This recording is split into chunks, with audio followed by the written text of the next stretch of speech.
चलो स्टार्ट करते हैं। मैं स्क्रीन शेयर कर रही हूँ, ठीक है।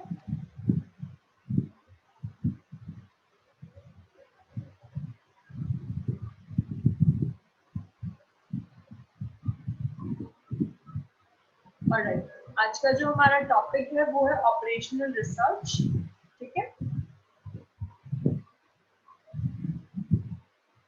अब क्लियरली विजिबल है, अच्छे से दिख रहा है? Yes ma'am. ऑलराइट, चलो ऑपरेशनल रिसर्च, ये टॉपिक आज हम सिर्फ एज अ इंट्रोडक्शन पढ़ेंगे क्योंकि आपका फर्स्ट डे है। ये थोड़ा सा प्रैक्टिकल सब्जेक्ट है, ठीक है। थोड़ा सा टेक्निकल लैंग्वेज इसमें ज्यादा होगी, ठीक है। आप इसमें प्रैक्टिकल्स वगैरह सॉल्व करोगे। थोड़ा थ्योरी पढ़ लेते हैं फिर प्रैक्टिकल पे चलेंगे।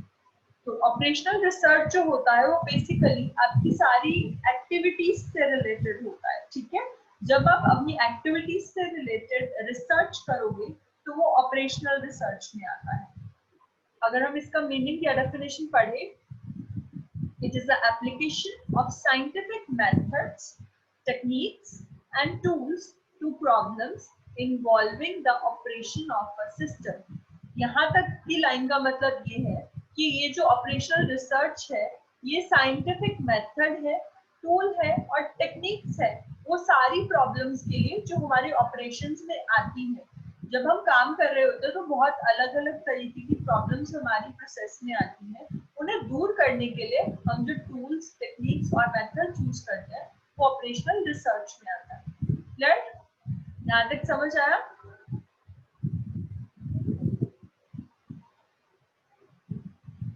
Clear to both of you? Yes ma'am.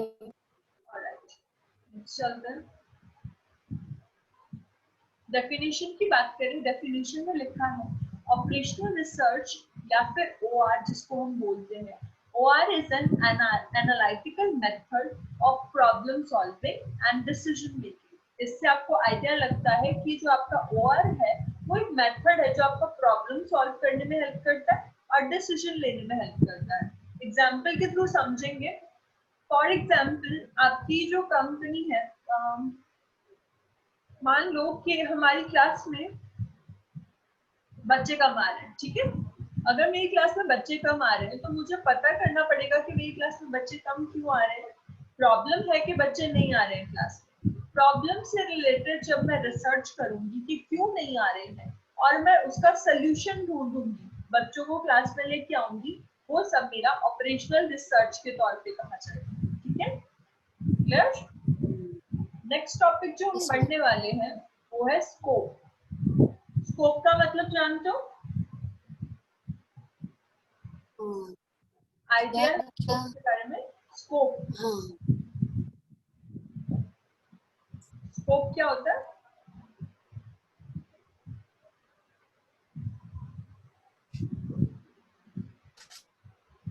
चलो let me tell you. Scope होता है कि जिस चीज के बारे में हम पढ़ रहे हैं वो कहाँ कहाँ पे एप्लीकेबल है, ठीक है।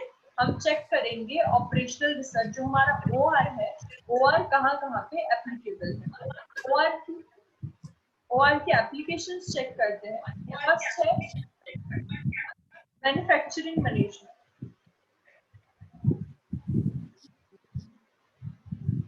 क्या मेरी वॉइस डबलिंग हो रही है आप लोगों के पास भी या मेरे पास ही हो रही है?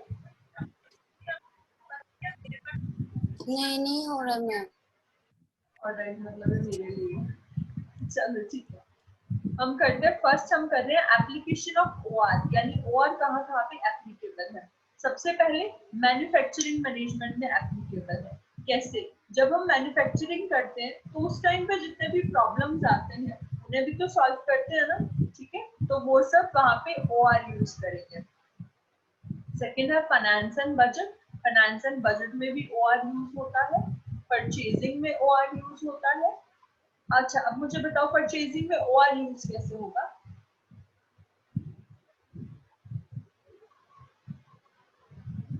परचेजिंग में OR कैसे यूज होगा? मैम कौन सा प्रोडक्ट लेगा राइट, ऐसे वाला डिसीजन में। बिल्कुल ठीक है। नेक्स्ट है fourth point, that is marketing and revenue.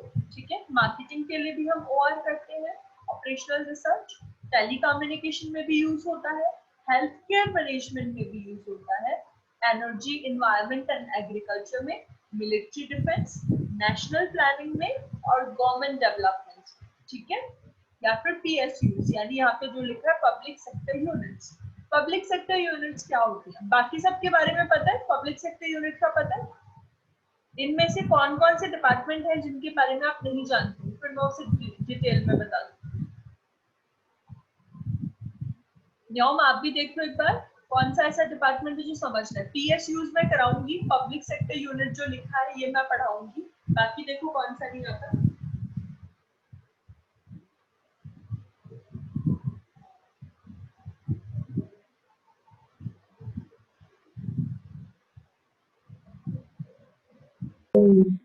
Ma'am हाँ जी, वो मार्केटिंग एंड रेवेन्यू मैनेजमेंट जो समझ में नहीं आई।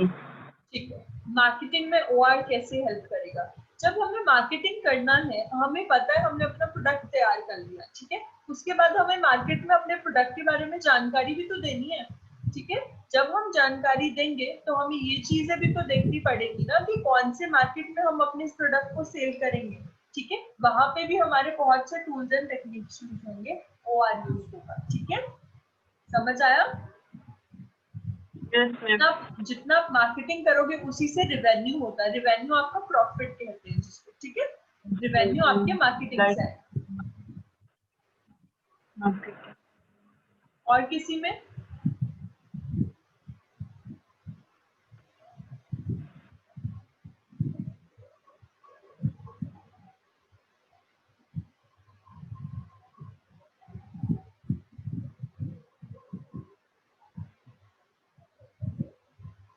ओके, वन मोर थिंग, क्या आप लोग को ये टाइम सूटेबल है?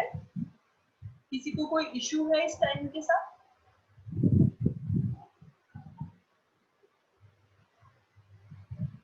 ठीक है। ये टाइम ठीक है या फिर वो पहले वाला सही है? एक्चुअली मैंने इसलिए किया कि सब लोग इस पहले टाइम वाला फ्री हो जाएंगे। हाँ, हम्म? पहले वाला ज्यादा ठीक में, पर ये भी ठीक ही है। ये भी ठीक है। इस टाइम पे क्या इशू है? कोई इशू है तो बता दो, क्योंकि मैंने टाइमिंग चेंज किया था, वो मैंने डिस्कस करके चेंज किया था। अब आप लोगों को अगर कोई इशू है तो आप बता सकते हो, मुझे कोई प्रॉब्लम नहीं है आपका इशू, आप बता दो। आपका खाने का टाइम होता है ये? नहीं, Then, फिर क्या इशू है?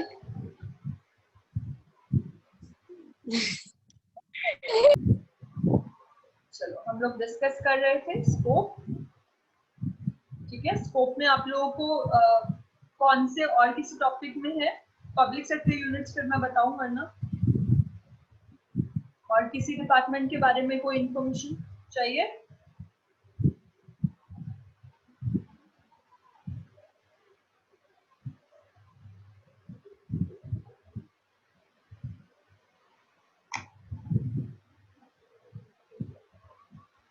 गो थ्रू करो, देन मुझे बता दो, फिर मैं समझाती हूँ। ठीक है,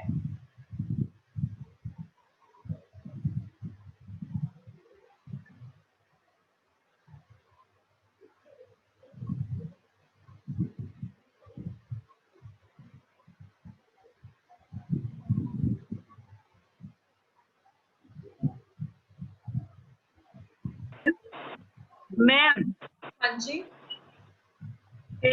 टेलीकम्युनिकेशन नेटवर्क।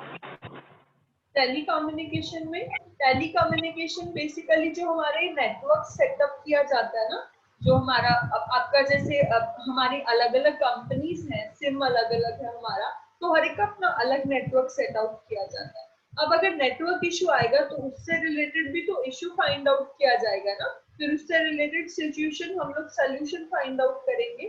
तो उसी तरीके से टेलीकम्युनिकेशन में भी ओआर यूज होता है।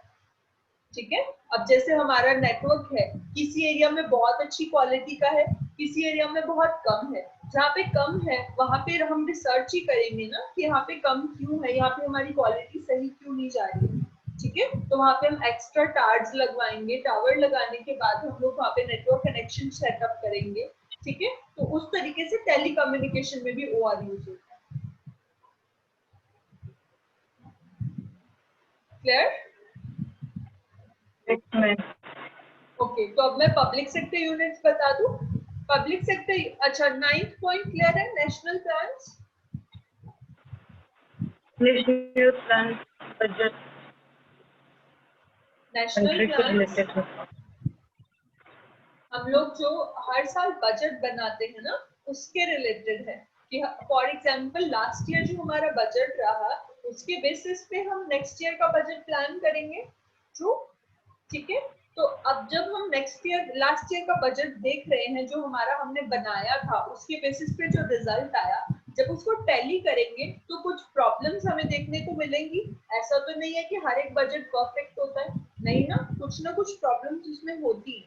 तो उनको ओवरकम करने के लिए हम लोग दोबारा से उसके बारे में रिसर्च करते हैं, उससे रिलेटेड सिचुएशंस, नए टूल्स और टेक्निक्स यूज करते हैं, ठीक है।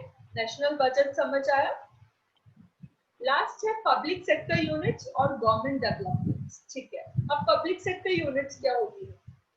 Basically public sector units are those in which companies जिनका 51% शेयर जो है that is with government, यानी जिस कंपनी का 51% शेयर, 100 में से 51% शेयर जो है वो गवर्नमेंट के पास होगा, ठीक है। वो कंपनी जो है वो पब्लिक सेक्टर यूनिट मानी जाएगी, उसे प्राइवेट कंपनी नहीं मानेंगे, ठीक है। जिस कंपनी का 51% शेयर गवर्नमेंट के पास है वो पब्लिक कंपनी, और जिस कंपनी का 51% शेयर प्राइवेट लोगों के हाथ में है तो वो कंपनी प्राइवेट कंपनी बन जाती है, ठीक है। समझ आया? शेयर्स क्या होते हैं शायद मैंने बताया था, शेयर्स के बारे में जानते हो? नहीं? शेयर्स क्या होते हैं? कंपनी के शेयर्स का सुने, शेयर मार्केट सुनी, न्यूज सुनी होगी कभी, न्यूज में बोलते हैं शेयर मार्केट आज इतने पे बंद हुआ, या शेयर मार्केट में आज थोड़ा फ्लक्चुएशंस आ रहे हैं। शेयर मार्केट के बारे में सुना?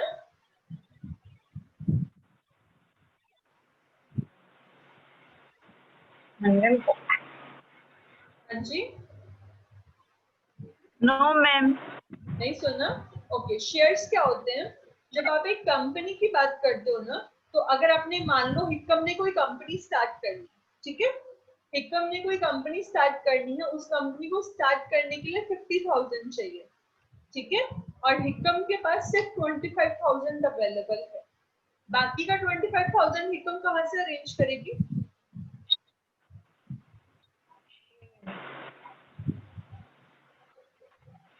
हाँ जी,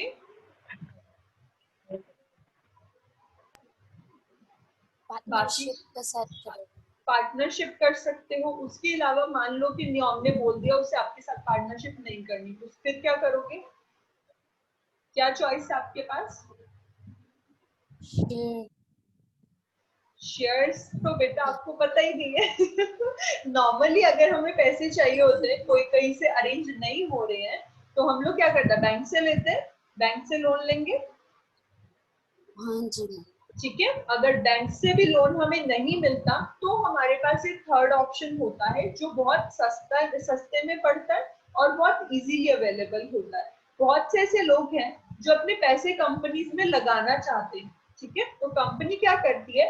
अपनी कंपनी के शेयर्स निकालती है। अगर जैसे हिक्कम के पास 25,000 रुपीज नहीं थे तो हिक्कम 25,000 रुपीज के सर्टिफिकेट्स जो है वो पब्लिक में डिस्ट्रीब्यूट कर देगी। उन सर्टिफिकेट्स को शेयर बोलते हैं। जिस भी पर्सन के पास वो शेयर होगा, वो शेयर सर्टिफिकेट होगा, वो पर्सन कंपनी का प्रॉफिट का कुछ परसेंट शेयर कर पाएगा, ठीक है। उस पर्सन को उस सर्टिफिकेट के बेसिस पे कंपनी के प्रॉफिट का कुछ हिस्सा मिलेगा। समझ आए शेयर्स क्या होते हैं? ठीक है। इसमें क्या होगा कि आपको पैसे अभी मिल जाएंगे। आप अगर अभी शेयर्स निकालते हो तो 25,000 आपको अभी मिल जाएंगे। आपको पैसे वापस कब करने हैं? जब आपको प्रॉफिट होगा तब, ठीक है। ये एक अच्छा मेथड है। अगर आप लोन लेते हो तो उसमें आपको साथ के साथ इंस्टॉलमेंट्स पे करनी होती है, पर इस मेथड में आपको अमाउंट साथ के साथ पे नहीं करना। क्लियर? तो शेयर्स जो है वो एक कंपनी बेचती है, और जो पर्सन जिसके हाथ में 51% शेयर होंगे किसी कंपनी के, वो उस कंपनी का ऑनर बन जाएगा। ठीक है, एक तरीके से उस कंपनी को डोमिनेट कर पाएगा जिस पर्सन के हाथ में किसी कंपनी के 51% शेयर्स। ठीक है, समझ रहे हो? अब क्लियर हुआ ये? तो पीएसयूज में भी ओआर यूज होता है, ऑपरेशनल रिसर्च यूज होता है। ठीक है, ये क्लियर हो गया स्कोप। नेक्स्ट चलते हैं। Next is objectives of operational research. कि हमारा ऑब्जेक्टिव यानी हमारा मोटिव क्या है ओआर करने का। सबसे पहला है डिसीजन मेकिंग। हमें डिसीजन लेना होता है तब हम ओआर करते हैं। ठीक है, ऑब्जेक्टिव पहला क्या होगा, हम डिसीजन लेने के लिए ओआर करते हैं। ठीक है, कोई प्रॉब्लम है, हमें समझ नहीं आ रहा है, हमें डिसीजन लेना है, तो हम उसके रिलेटेड रिसर्च करेंगे, फिर सारी चीजों को देखने के बाद हम डिसीजन लेंगे। सेकंड है आइडेंटिफाई ऑप्टिमम सॉल्यूशन। ठीक है, हमें सबसे सही, ऑप्टिमम होता है सबसे ज्यादा रिलायबल, हमें वो तरीका ढूंढना है जो सबसे ज्यादा सही सॉल्यूशन साबित हो हमारी प्रॉब्लम के लिए। ठीक है, जिसमें हमें प्रॉफिट भी अच्छा हो और हमारी कॉस्ट भी कम हो जाए, वो तरीका हम इसमें ढूंढेंगे। थर्ड है इंटीग्रेटिंग द सिस्टम, यानी हम ओआर को यूज करते हैं ताकि हम अपने सारे सिस्टम को अकॉर्डिंगली सेट कर सके, जहां पे भी कोई दिक्कत आ रही है उसको दूर कर सके और अपने सिस्टम को इजीली रन कर सके। तीनों पॉइंट्स क्लियर है? नेक्स्ट है improve the objectivity of analysis, यानी हम अपने एनालिसिस को भी इम्प्रूव करना चाहते हैं। फॉर एग्जाम्पल लास्ट ईयर तक हम जो चेक कर रहे थे अपनी कंपनी में, वो सिर्फ इतना चेक कर रहे थे कि हमारी सेल्स कितनी हो रही है। ठीक है, पर हमें रिजल्ट अच्छे नहीं मिल रहे, तो हमने क्या सोचा कि इस बार हम सेल्स के साथ साथ ये भी चेक करेंगे कि हम लोग प्रोडक्शन कितना कर रहे हैं और उस प्रोडक्शन में हमारा वेस्ट कितना हो रहा है। ठीक है, तो एक तरीके से हम अपना एनालिसिस को जब इम्प्रूव करना चाहते हैं तब भी हम ओआर करते हैं। ये समझ आया? नेक्स्ट पॉइंट है minimize the cost maximize the profit. हमें ओआर से क्या हेल्प मिलती है, हम लोग अपने प्रॉफिट को बढ़ा पाते हैं और अपने जो लॉसेस हैं उनको बहुत कम कर पाते हैं। ठीक है, बट इफ आई से कि अब आप एक चीज बताओ, आप पहले जो है वो आपके पास दो तरीके का रॉ मटेरियल अवेलेबल है, क्वालिटी दोनों की सेम है। आपको एक जो रॉ मटेरियल है वो मिल रहा है 4 रुपए का, एक रॉ मटेरियल मिल रहा है 3 रुपए का। ठीक है, आप क्या करोगे, कौन से वाला खरीदोगे, 3 वाला या 4 वाला, सॉरी 4 वाला या 6 वाला? 4 वाला खरीदोगे बेटा।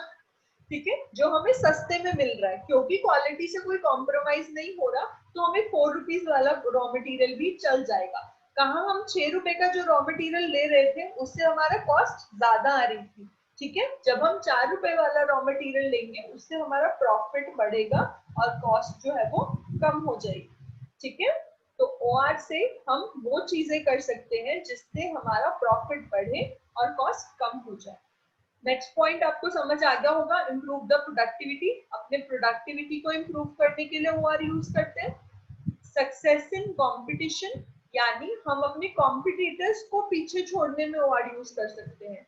अगर हम लोग पहले अपने कॉम्पिटिटर से पहले पता कर लें कि कस्टमर क्या चाहता है और हम अपने कॉम्पिटिटर से पहले वो चेंजेस अपने प्रोडक्ट में कर लें, तो हमारा प्रोडक्ट ज्यादा बिकेगा। राइट, हमारा प्रोडक्ट ज्यादा बिकेगा तो हमारे कॉम्पिटिटर्स कम हो जाएंगे, और कॉम्पिटिटर्स हार जाएंगे तो हम मार्केट में लीडरशिप करेंगे। ठीक है, हम मार्केट लीडरशिप में आ जाएंगे और उससे क्या होगा, हम बाकियों को डोमिनेट कर पाएंगे। ठीक है, वैसे डोमिनेट करना अलाउड नहीं है, बट अगर आप अच्छी पोजीशन में आ जाते हो तो मार्केट आपके अकॉर्डिंग चलेगी। अगर आप अच्छी पोजीशन में हो मार्केट में तो आप प्राइस डिसाइड कर पाओगे कि आपके प्रोडक्ट का प्राइस क्या होगा। अगर आप कंपटीशन में हो तो आपको प्राइस अपने कॉम्पिटिटर के हिसाब से रखना पड़ता है कि कॉम्पिटिटर 4 रुपए में बेच रहे तो मैं 3 रुपए में बेचूं, कम से कम 3 में बेचूं। ठीक है, तो अकॉर्डिंगली अगर आप मार्केट लीडर्स हो तो आप डिसाइड करोगे कि आपके प्राइस प्रोडक्ट का प्राइस कितना होगा। नेक्स्ट है to learn about management and administration. जब आपको जानना है कि आपकी मैनेजमेंट और एडमिनिस्ट्रेशन कैसे काम कर रही है तो OR यूज कर सकते हो।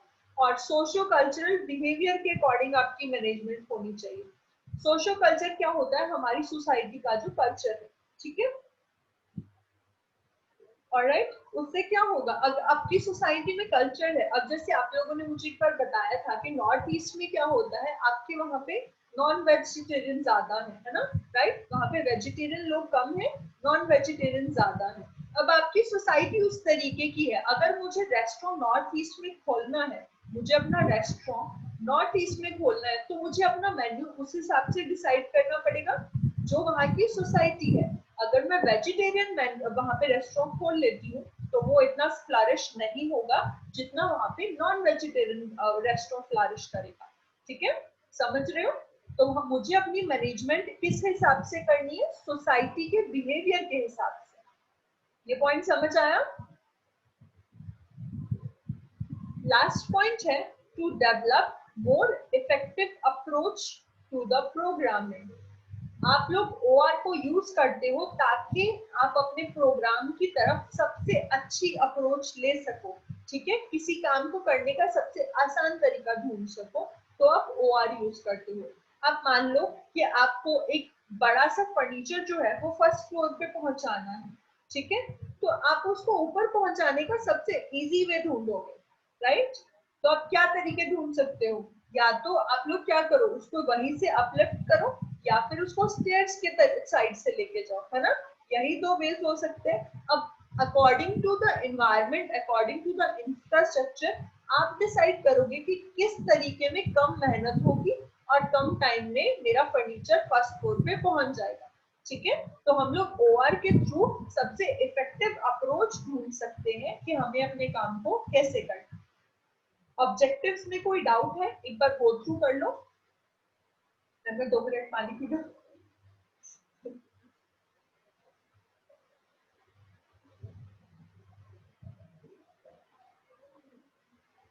आप लोग गो थ्रू करो, अगर आपको कुछ नहीं समझ आए तो पूछ लो।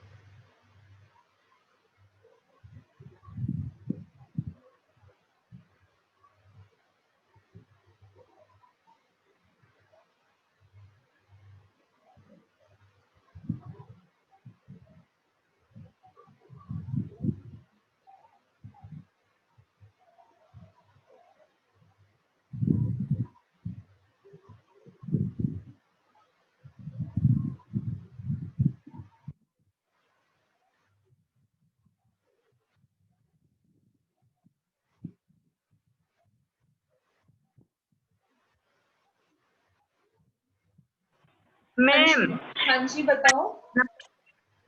integrating the systems. सॉरी, कौन सा point? Number 3. Number 3, integrating the system. इसके अंदर क्या होता है, आप OR की हेल्प से अपने सिस्टम को सही ढंग से सेट कर सकते हो।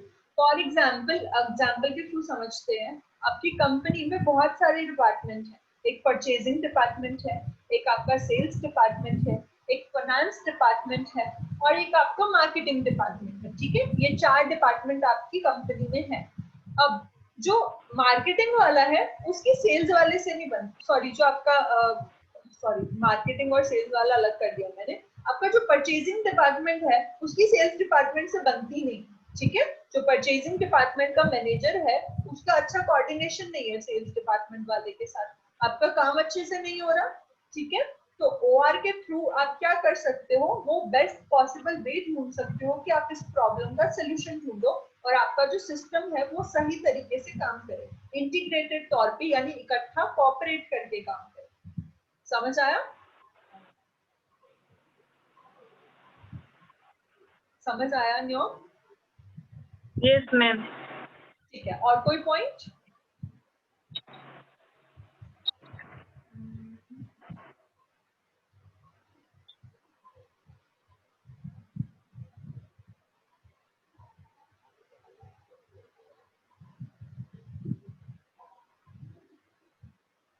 समझ में आ गया मैम सब।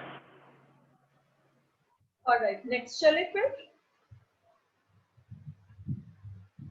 नेक्स्ट हमारा जो टॉपिक है that is phases of OR. Phases of OR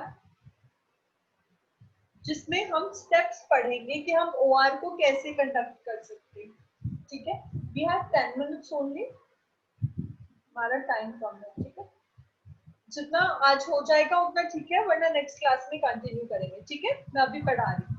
हमारे फेजेस हैं, ये 6 स्टेप्स हैं हमारे ओआर को कंडक्ट करने के। पहले 6 स्टेप्स लिख लीजिए, फिर मैं एक एक करके समझाती हूँ।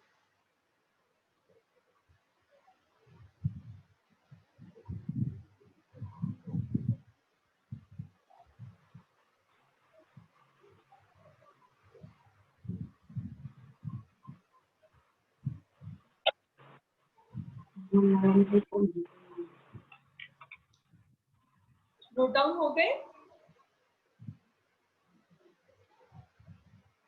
डन? मैं बोलूं first point? We have 10 minutes only.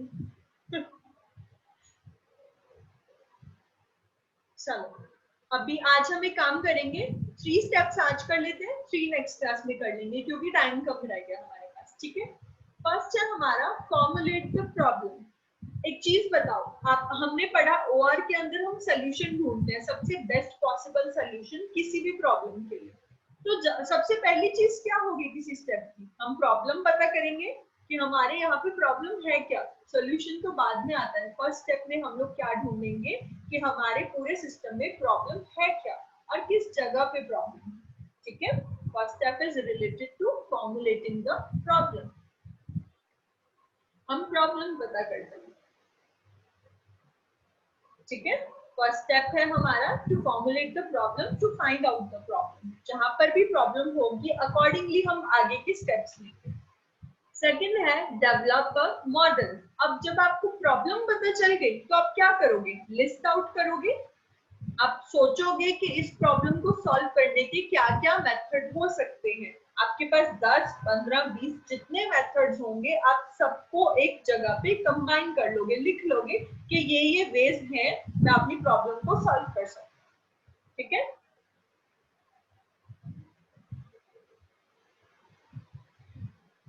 दो पॉइंट्स क्लियर हुए? थर्ड बोलूं? नेक्स्ट है select the appropriate data input. Data input का मतलब होता है जहां से हम डाटा ले रहे हैं। जब हमें पता चला हमारी प्रॉब्लम क्या थी और हमने फिर उससे रिलेटेड लिस्टिंग किया कि क्या क्या हमारे सॉल्यूशन हो सकते हैं, उसके बाद हम क्या देखेंगे कि हमें इनपुट लेना किस सोर्स से है, हमें इंफॉर्मेशन कहाँ से इकट्ठी करनी है। ठीक है, अगर हमारा जो सोर्स है जहां से हम इंफॉर्मेशन ले रहे हैं वो रिलायबल नहीं है तो हमारी प्रॉब्लम का सोल्यूशन नहीं होगा। जब तक हम रिलायबल इंफॉर्मेशन नहीं कलेक्ट करेंगे तब तक हम लोगों को कोई भी सोल्यूशन नहीं मिलेगा। दो तरीके का डाटा होता है, data warehouse and data garbage. Data warehouse जो है वो basically that is related to the relevant information, जो इंफॉर्मेशन आपको चाहिए, और डाटा गार्बेज जिसकी आपको कोई जरूरत नहीं है। ठीक है, जो आपके पास एक्स्ट्रा इंफॉर्मेशन है। फॉर एग्जाम्पल, आप एक क्लास के मॉनिटर हो न्योम, तो जब आप उस क्लास के मॉनिटर हो, आपकी क्लास टीचर ने आपसे कहा कि आप मुझे बताइए कितने बच्चे एपी से हैं आपकी क्लास में। ठीक है, तो आपके पास जब डाटा है आप टीचर को क्या दोगे? सिर्फ वही स्टूडेंट्स जो एपी के हैं, बाकी स्टूडेंट्स का इंफॉर्मेशन देके कोई फायदा नहीं है। ठीक है, टीचर को ये पता है कि न्योम जो है वो रिलायबल इंफॉर्मेशन देगी, सिर्फ एपी के बच्चों के बारे में बताएगी। तो हमें बेस्ट इनपुट ढूंढना होता है जहां से हमें रिलायबल इंफॉर्मेशन मिले। तीनों स्टेप समझ आए? नेक्स्ट है, मैं कराई देती हूँ, टाइम है अभी, सोल्यूशन ऑफ द मॉडल। उसके बाद हमें क्या करना है? जब हमें इनपुट मिल गया, इंफॉर्मेशन हमारे पास इकट्ठी हो गई हर तरीके से, फिर हम फोर्थ स्टेप में देखेंगे सोल्यूशन क्या होगा उसका। ठीक है, उस इनपुट का जो डाटा हमने इनपुट किया है, नेक्स्ट स्टेप है to find out the solution. If the model is not behaving properly, हम क्या करेंगे, हमने सारे लिस्ट जो बनाई थी उसमें से देखेंगे, हमने मान लो वो 10 सॉल्यूशंस की लिस्ट बनाई थी, हमने उसमें से बेस्ट 3 चूज कर लिए, ठीक है, बेस्ट 3 चूज कर लिए 10 में से। अब उन 3 में से आप देखोगे 4th स्टेप में कि सबसे सही सूटेबल कौन सा है, ठीक है, सबसे सही अच्छे से काम हमारी सिचुएशन के अकॉर्डिंग उन 3 बेस्ट पॉसिबल सॉल्यूशन में से कौन सा सही बैठ रहा है। 5th स्टेप में हम वैलिडेशन चेक करेंगे कि कितने टाइम तक हमारा जो वो सॉल्यूशन है वो हमें हेल्प आउट कर पाएगा हमारी प्रॉब्लम के लिए। 5th पॉइंट में वैलिडेशन चेक करेंगे जो मॉडल हम यूज कर रहे हैं या जो सॉल्यूशन हम यूज कर रहे हैं। और लास्ट स्टेप हम उस सॉल्यूशन को, उस मेथड को इम्प्लीमेंट करें, ठीक है। आज के लिए जस्ट एक ओवरव्यू दिया मैंने आपको फेजेस का। कल हम लोग प्रॉपरली, जब भी नेक्स्ट क्लास होगी इस सब्जेक्ट की, हम उसे प्रॉपरली स्टडी करेंगे।